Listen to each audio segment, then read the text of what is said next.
What are you holding on to that God told you to release? Because you know what? There's things we hold on to, and when we hold on to it, it's going to keep us out of the will of God. So there's things in our life that God says, release it, leave it, it's over, move on. Because if you don't move on and you stay held on to it, it's going to cause a bondage in your life. Let me give you an example.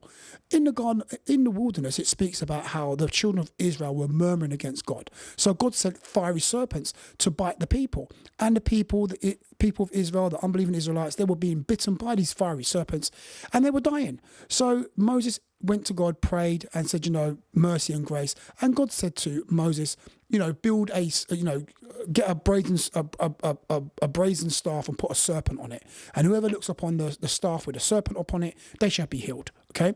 So that's what they did. So Moses done what God said. People looked at the brazen serpent. When they got bit by a serpent, they look at the brazen serpent that Moses created. And when they looked, they were healed. Okay. Now, what you need to understand is that when they came out of the wilderness into the promised land, the serpents were no longer there. Okay.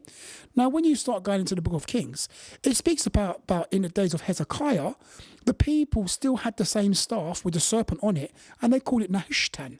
And they started to, and these people, they had a Nehushtan denomination, okay, and they started to worship the brazen serpent. Did you know that? It says it in Kings. So it speaks about how Hezekiah went into the temple and smashed and broke the staff with the serpent on it called Nehushtan. He snapped it and broke it and threw it out.